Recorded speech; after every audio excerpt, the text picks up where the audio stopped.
पिछले कुछ दिनों के अंदर आपने सोशल मीडिया पर ग्लोबल टी20 लीग की हाइप देखी होगी कि लोग ये बात करें कि सऊदी अरेबिया की क्रिकेट लीग दुनिया की सबसे बड़ी लीग बनने वाली है। लेकिन एक लीग के शुरू होने से पहले उसके बारे में ऐसी प्रेडिक्शन कर देना कि ये लीग सीपीएल को क्रॉस करके, बीपीएल को क्रॉस करके, बीबीएल को क्रॉस करके, पीएसएल को क्रॉस करके आईपीएल को भी क्रॉस कर देगी, ये बहुत बड़ी स्टेटमेंट है। क्योंकि आईपीएल की अगर इकलौती बात की जाए तो आईपीएल के मुकाबले के अंदर बाकी तमाम लीग्स को मिला भी दिया जाए तो वो छोटी लीग्स नजर आती हैं। आईपीएल का बजट इतना हैवी होता है, आईपीएल के स्पॉन्सर इतने हैवी होते हैं, वो तमाम चीजें कद के अंदर बहुत बड़ी नजर आती हैं। लेकिन इस लीग के बारे में, ग्लोबल टी20 लीग के बारे में आपको चंद फैक्ट्स बताता हूं और कॉमन कंसर्न जो कि तमाम लोगों को हैं, जिनके बारे में लोग जानना चाहते हैं, वो आपके साथ डिस्कस करता हूं कि आने वाले टाइम के अंदर ये लोग क्या करने वाले हैं। अब सबसे पहली चीज जो कि किसी भी लीग को कराने के अंदर आपके सामने आती है वो उसका बजट होता है। अगर पाकिस्तान सुपर लीग की बात की जाए या बीपीएल की बात की जाए, हमेशा ये बात की जाती है कि इनके पास इतना बजट मौजूद नहीं है कि अपनी लीग को बड़ा कर सकें। क्योंकि पाकिस्तान सुपर लीग के अंदर तो स्पेशली मैंने ये चीज देखी है, ये लोग कहते हैं कि अगर पैसा हो तो फिर लीग को आईपीएल से बड़ा बनाया जा सकता है। हमारे पास इतना पैसा मौजूद नहीं है, हमारा जो क्रिकेट बोर्ड है वो गरीब क्रिकेट बोर्ड है, जिसकी वजह से हम इतनी बड़ी लीग नहीं करा सकते, और आईपीएल के पास पैसा है इसलिए ये बड़ी लीग करा लेते हैं। अब ग्लोबल टी20 लीग के अंदर ये सीन है कि उनके पास पैसे के अंबार लगे पड़े हैं। सऊदी अरब के पास इतना पैसा है कि क्रिस्टियानो रोनाल्डो एक क्लब के अंदर खेलते हैं और क्रिस्टियानो रोनाल्डो को एक साल का 205 मिलियन यूएस डॉलर दिया जाता है। और इस लीग के लिए जो कि ग्लोबल टी20 लीग है, जो इनिशियल बजट रखा गया है वो 500 मिलियन यूएस डॉलर है। और आईपीएल के अंदर जो बजट होता है वो इससे काफी कम नजर आता है हमें। यानी कि अभी जो बजट रखा गया है, जो कि इनिशियल बजट दिया गया है ग्लोबल टी20 लीग का, वही बहुत बड़ा बजट है और उसी बजट की मदद से इस लीग को बड़ा बनाया जा सकता है। दूसरी चीज जो आती है वो ये है कि क्या इनको आईसीसी की तरफ से इजाजत मिलेगी या इनको जे शाह साहब इजाजत ही नहीं देंगे। क्योंकि ऐसा लगता है कि आईपीएल से जो लीग बड़ी बनने वाली है उसको इजाजत नहीं दी जाएगी, क्योंकि जे शाह इस वक्त आईसीसी के चेयरमैन हैं और वो किस तरह से चाहेंगे कि उनके मुल्क की लीग छोटी बन जाए और कोई और लीग बड़ी बन जाए। तो ये कंसर्न आप कहें तो ये भी बिल्कुल भी नहीं रहने वाला सऊदी अरेबिया को। सऊदी अरेबिया ने इसके लिए पहले से इंतजाम करना शुरू कर दिए थे।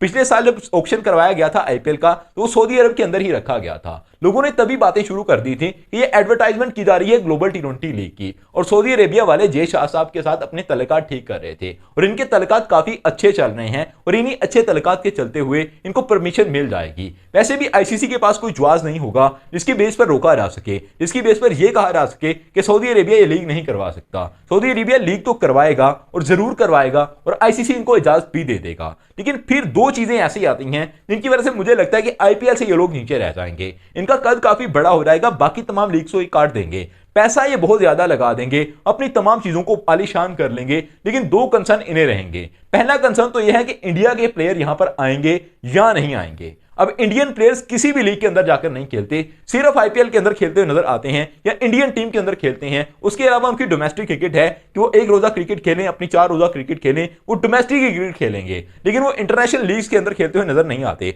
ना तो पाकिस्तान की लीग के अंदर, ना दुनिया की किसी और लीग के अंदर आपको इंडिया के प्लेयर नजर आएंगे। तो ऐसी सिचुएशन के अंदर यह बात करना कि सऊदी अरेबिया लीग के अंदर इंडियन प्लेयर खेलेंगे, अभी मेरे ख्याल से जल्दबाजी की बात है। क्योंकि इंडियन क्रिकेट बोर्ड मुझे लगता नहीं है कि इन लोगों को इजाजत देगा, और स्पेशली जब आईपीएल से बड़ी लीग बनाने ये लोग जा रहे हैं तो ऐसे मौके पर आईपीएल से बड़ी लीग इनको नहीं बनाने दी जाएगी। और इंडियन प्लेयर्स मुझे लगता नहीं है कि इजाजत दे पाएंगे अपने क्रिकेट बोर्ड से। हालांकि पैसा इनको बहुत ज्यादा मिलने वाला है। जो लोग क्रिस्टियानो रोनाल्डो को पैसा दे सकते हैं वो विराट कोहली को भी दे सकते हैं। विराट कोहली तो वैसे टी20 से रिटायर हो चुके हैं, वो तो शायद खेलने के लिए चले जाएं, शायद रोहित शर्मा भी चले जाएं। लेकिन बाकी प्लेयर जो कि अभी इनके यंगस्टर हैं और इनकी आईपीएल को बड़ा बना रहे होते हैं, जिनके अंदर तिलक वर्मा है, अभिषेक शर्मा है, सूर्या कुमार यादव हैं, ऐसे प्लेयर्स जाकर नहीं खेल पाएंगे।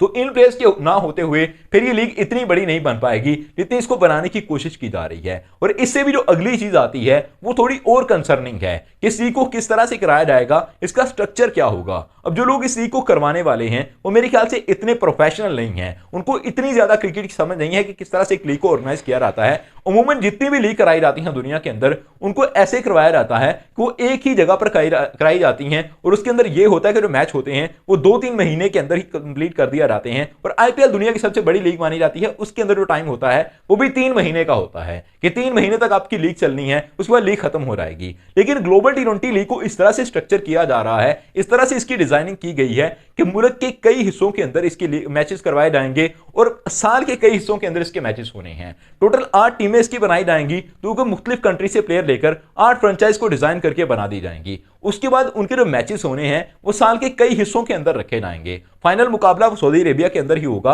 बाकी मुकाबले कहीं और भी हो सकते हैं। ऐसे भी चीजें देखने को आई हैं, क्योंकि सऊदी अरब के अंदर ज्यादा बड़े स्टेडियम देखने को नहीं मिलते, और अगर फाइनल मुकाबला यहां पर करवाना है तो एक बहुत बड़ा स्टेडियम इन्हें बनाना होगा। टोटल 60 स्टेडियम है सऊदी अरेबिया के अंदर, और सिर्फ एक स्टेडियम ऐसा है जो कि इंटरनेशनल स्टैंडर्ड का है। बाकी किसी स्टेडियम का स्टैंडर्ड ही नहीं है कि वहां पर इंटरनेशनल लेवल के मैचेस करवाए जा सके या किसी बड़ी लीग के मैचेस करवाए जा सकें। तो सऊदी अरब या तो स्टेडियम भी बनाएगा पहले, या फिर इसके लिए दूसरे मुल्कों की सिलेक्शन करेगा, और मुल्क के कई हिस्सों के अंदर जब लीग हो रही होगी, कई मुल्कों के अंदर लीग हो रही होगी, और साल के कई हिस्सों के अंदर इसको डिवाइड किया रहेगा, तो फिर मजा किरकिरा हो सकता है। ये दो कंसर्न जिनको आ सकते हैं, इनके पास स्टेडियम्स के ना होने की वजह से इन्हें कहीं और लीग करवानी पड़ेगी, उस वजह से मसला पैदा हो सकता है, और जिस तरह से इन्होंने साल के कई हिस्सों के अंदर डिजाइन किया है इसको, उसकी वजह से प्रॉब्लम होगा। इंडियन प्लेयर्स वाला जो मसला है वो भी किसी हद तक हल हो सकता है कि ये पैसा ऑफर करके बीसीसीआई से इनके प्लेयर्स ले सकते हैं, और उसके अंदर बीसीसीआई मान सकता है, अपनी एक रवायत को तोड़ सकता है। इनको शायद कम पैसे की वजह से इनके प्लेयर्स को जाने की इजाजत नहीं होती थी, अभी इतना पैसा मिल रहा होगा